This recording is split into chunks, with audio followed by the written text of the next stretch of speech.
स्वामींना विडा अर्पण केल्याने होते इच्छापूर्ती. जाणून घ्या त्यामागील सद्भावना आणि उपाय. देवाला नैवेद्य दाखवणे आणि अर्पण करणे यात फरक आहे.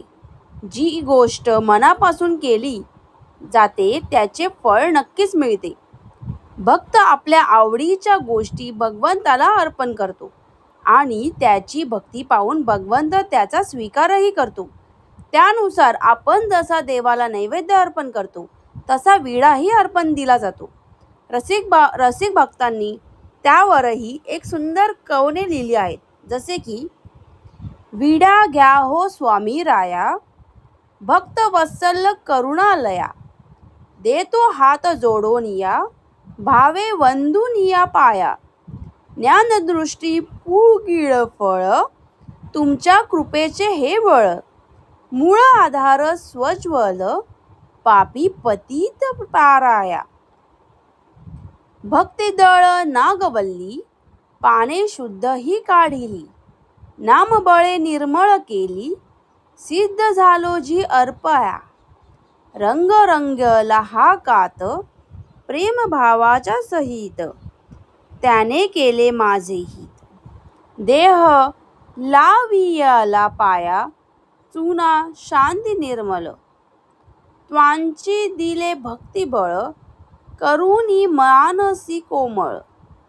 चरणी घातली ही काया, वेलची ज्ञानज्योत, सर्व भूतांच्या वीर्यहित, ठेवूनी तुमच्या पायी हेत, लागे मानासी वळवाया, लवंग जाणा तिखट खरी, घेऊनी बुद्धीच्या चतुरी, क्रोध दळवियाला दूरी, तुझी समर्थ ताराया, वैराग्याचे जाय फळ, तुम्ही दिले भाव फळ, करुणी विरक्त निर्मळ, शिरी ठेवी येली छाया, पत्री क्षमेची या परी, बापा मिळवली बरी, सदा राहोनी अंतरी, सुखे सुखाविते देहा, काय बदनाची मात, फोडूनी दैवाचा हा हत, वाढावया भक्तिपंत, सिद्ध केला करुणालया, आत्महितात हित कस्तुरी, घेऊनी ज्ञान भक्ती परी, धन्य हिची थोरी, भवी भावात ताराया, आनंद म्हणे केशर सत्त, तुमचे पायी माझा हेत, पूर्ण केले मनोरथ, कृती कर्मासी वाराया. कवनाचे शब्द लक्षात घेतले तर हा केवळ प्रापंचिक विडा नाही तर पारमार्थिक विडा असल्याचे लक्षात येईल. हा विडा अर्पण देवाला करायचा आणि त्यामुळे चढणारा भक्तिरंग भक्ताने अनुभवायचा, हा त्यामागचा मूळ भावार्थ.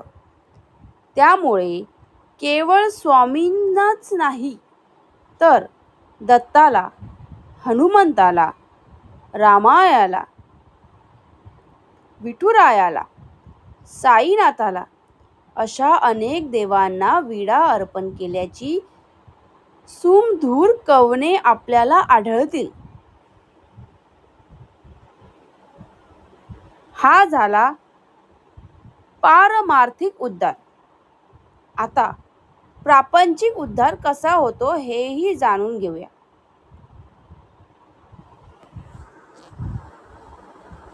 कोणत्याही पूजेमध्ये विड्याचे पान वापरणे हे अत्यंत शुभ मानले जाते. हिंदू धर्मात विड्याचे पान अत्यंत पवित्र मानले जाते. असे मानले जाते की समुद्र मंथनाच्या वेळी देवतांनी भगवान विष्णूची विड्याच्या पानांनी पूजा केली. तेव्हापासून पूजेत विड्याचा वापर केला जातो. या पानांमध्ये देवी देवता वास करतात असेही मानले जाते.